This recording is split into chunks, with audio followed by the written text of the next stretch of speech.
శంకర్ గారు ఒక అవకాశం ఇవ్వండి. చెప్పండి. సో మిత్రుడు చెప్తున్నాడు, మిత్రమా ఇవాళ గతంలో అసెంబ్లీలో మీ ముఖ్యమంత్రి గతంలో ముఖ్యమంత్రి ఉన్న కేసీఆర్ గారు సమయం ఇవ్వలే, కానీ ఈ ప్రభుత్వం అట్లా కాదు. అందుకే చెప్తున్నాం, ఈ ప్రభుత్వం ప్రజాస్వామ్యాన్ని, ప్రతిపక్షాలని, రాజ్యాంగ వ్యవస్థను నమ్మే పార్టీ, నమ్మే ప్రభుత్వం. అందుకే ఇవాళ మొన్న మీ మరి హరీష్ రావు గారు మాకు సమయం సరిపోదు, మిత్రం నువ్వు మాట్లాడినవుగా, మాకు సమయం సరిపోదంటే మా మంత్రి అసెంబ్లీ వ్యవహారాల మంత్రి ఏమన్నారండి, డెఫినెట్ కూడా సమయం ఇస్తాము.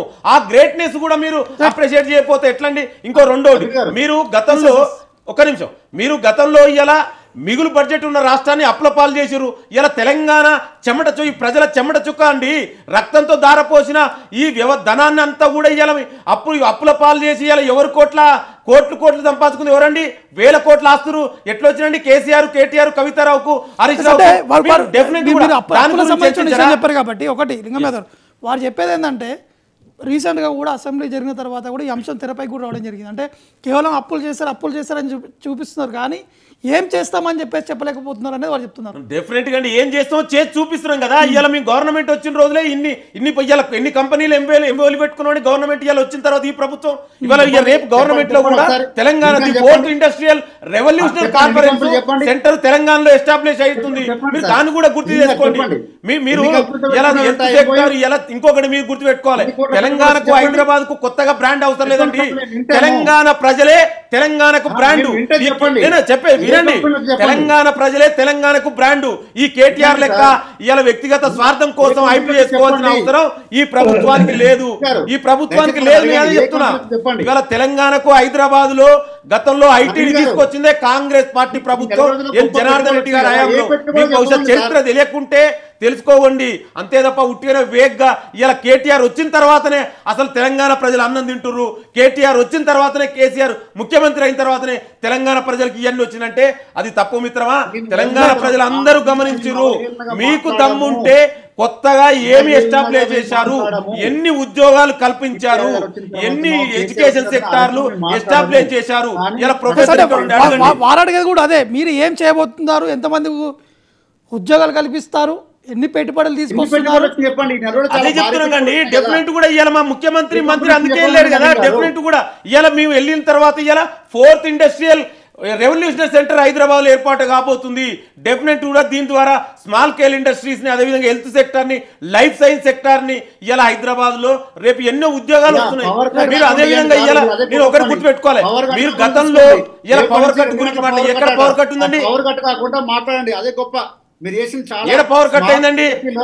వినండి, తెలంగాణ రాష్ట్రం ఏర్పడినాడు, ఇందిరా పార్క్ దగ్గర స్మాల్ స్కేల్ ఇండస్ట్రీ అధిపతులు మొత్తం ధర్నాలు చేసిరు. మాకు పవర్ హాలిడే ఇస్తున్నారు, రైతులేమో క్రాప్ హాలిడే. ఇందిరా పార్క్ ధర్నానే ఎత్తేసిన వ్యక్తులు మీరా మాట్లాడేదండి. ఇందిరా పార్క్ దగ్గర అదే ఇందిరా పార్క్ ధర్నా చౌకులు తీసేసిన వ్యక్తులు మీరాన్ని మాట్లాడేది. కనీసం అవగాహనతో మాట్లాడండి. ఈ గవర్నమెంట్ వచ్చిన తర్వాత అక్కడ అదే చెప్పావు, ఇలా ధర్నా చేసుకోవడానికి మీకు స్వేచ్ఛగా ఉంది. గతంలో మీ ప్రభుత్వంలో ధర్నా చౌకును కూడా తీసేసారు కండి. ఇలా మనందరికీ తెలియదా? తెలంగాణ ప్రజలందరూ చూస్తున్నారండి. మేము ఈ ప్రభుత్వం డెఫినెట్ కూడా మీ ఒకటే, అభివృద్ధి సంక్షేమము ఈ తెలంగాణ ప్రజా ప్రభుత్వము ఈ మొదటి ప్రాధాన్యత. డెఫినెట్ కూడా మేము హామీలు ఇచ్చాము, ఆ హామీలన్నీ కూడా అమలు చేస్తాము. మీరు ఏదో కన్స్ట్రక్టివ్ క్రిటిసైజ్ చేయండి. ఎంతసేపు కేటీఆర్ బ్రాండ్ ఏందండి? కేటీఆర్ ఎక్కడ కేటీఆర్ అండి? తెలంగాణకు అంత ముందుకు పెట్టుబడి లేవా? అంత ముందుకు ఐటీ లేవా? అంత ముందుకు లైఫ్ సైన్స్ తెలంగాణ లేదా? ఏం మాట్లాడతారండి? 2014 కంటే ముందు తెలంగాణలో ఐటీ సెక్టార్ లేదా? నీకు దమ్ముంటే దాని మీద మాట్లాడు. నీకు హెల్త్ సెక్టార్ లేదా? ఏం మాట్లాడతారండి? ఇలా మీరు ఎంతసేపు బ్రాండ్ పేరు మీద వేల కోట్లు దోచుకున్నారు. అందుకే అవన్నీ కూడా బయటకు వస్తాం మిత్రమా. డెఫినెట్ కూడా ఎంక్వైరీ చేస్తాం. మీకు బాధ్యులైన అందరినీ కూడా మీ లెక్కలన్నీ కూడా ఒక్కొక్కటి బయటకు వస్తున్నాయి. ఆల్రెడీ వారు డైరెక్ట్ చెప్పారు కదా, మరి మంత్రులు కూడా చెప్పారు మేము దేనికైనా సిద్ధంగా ఉన్నాం, జ్యుడిషియల్ ఎంక్వైరీ కూడా సిద్ధంగా ఉన్నామని చెప్పారు. ఒక నిమిషం అండి. శంకర్ గారు, ముఖ్యంగా పెట్టుబడులకు సంబంధించినటువంటి విషయానికి 2014 ఐటీ ఎగుమతులు ఎంత చెప్పగలుగుతారా లింగం గారు? 2014 ఐటీ ఎగుమతులు ఎంత, ఇప్పుడు ఎంత చెప్పగలుగుతారా మీరు? చెప్పండి. పెట్టగలుగుతాం, మిమ్మల్ని ఇబ్బంది పెట్టేది ఏం లేదు. మీ దగ్గర స్టాటిస్టిక్ ఐడియా ఉంటే చెప్పండి. 2014లో ఐటీ ఎగుమతులు ఎంత? మిత్రమా నువ్వు అది గుర్తు చేసుకో. అది ఇవాళ ఓవర్ ఏ పీరియడ్ తర్వాత వచ్చింది. ఈ ఒక్క రోజు కేసీఆర్ తో కేటీఆర్ తర్వాత రాలే. నీకు తెలియదు, నువ్వు తెలుసుకో. ఇవాళ కేటీఆర్ వచ్చిన తర్వాతనే ఐటీ ఇక్కడ డెవలప్ కాలే. అవగాహన లేదు, వినండి. నీకు కనీసం అవగాహన కూడా లేదు. తెలంగాణలో హైదరాబాద్ లో ఐటీ ఎప్పుడు వచ్చిందో కూడా తెలియదు. నీకు ఐటీని ఎవరు తీసుకొచ్చారో కూడా తెలియదు.